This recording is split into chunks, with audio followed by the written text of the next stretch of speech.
je vais vous parler de la Terraplana Ultra de chez Vivo Barefoot.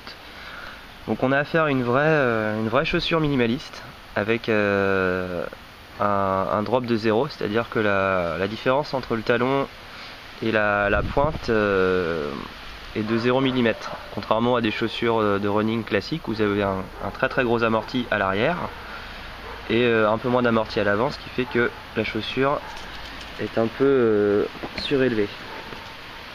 C'est un peu surélevé au niveau du talon.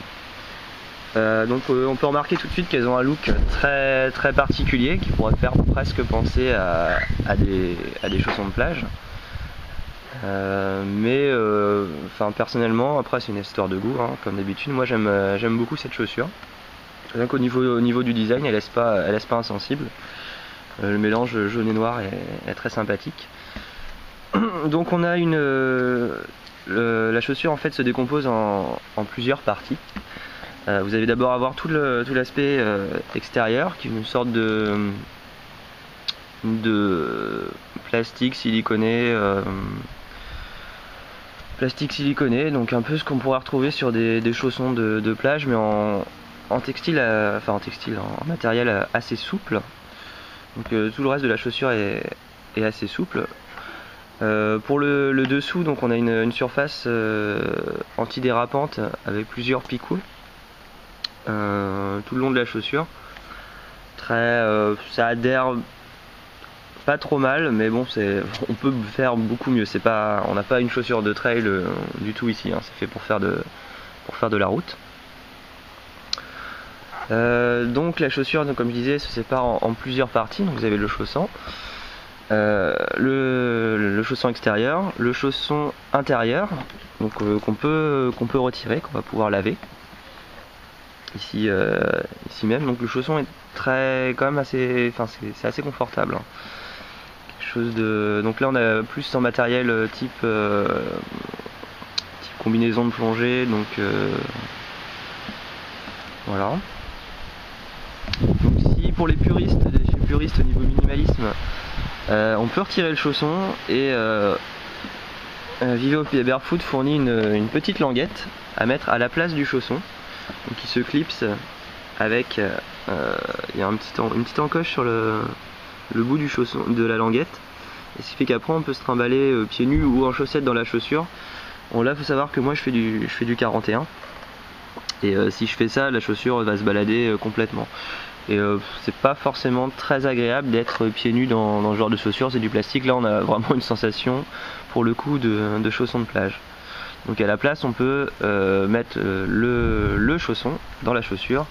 Donc le chausson va se fixer à l'avant, mais également à l'arrière. Donc il y a une petite encoche qui fait qu'il bouge pas du tout, et là on a une chaussure qui est très confortable. Donc quand je parle de confort, bien évidemment, c'est pour un coureur minimaliste.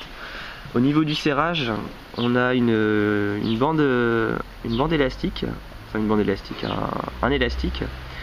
Et bon, on n'a pas besoin d'énormément serrer, parce que déjà tout le maintien va se faire au niveau du chausson.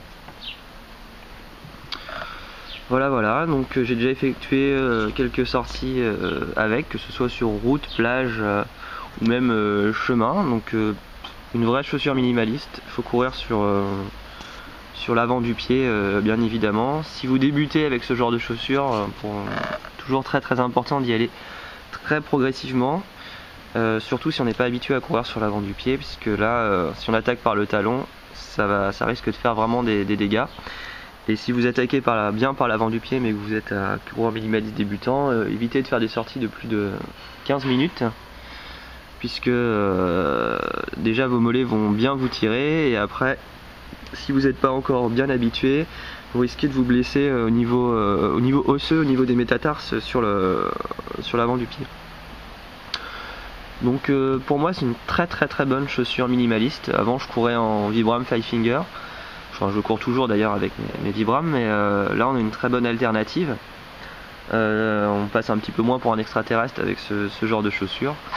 Elles sont même très confortables quotidiennement. Là, je dois dire que là ça fait un mois que je les porte au quotidien, et ça permet d'avoir des minimalistes qui passent un petit peu partout dans son quotidien. Donc voilà. une chaussure que je recommande avec un prix très doux à 75 €. Pour ce test, je remercie Zalendo qui m'a fourni les chaussures. Voilà. Donc chaussures minimalistes que je recommande. Voilà.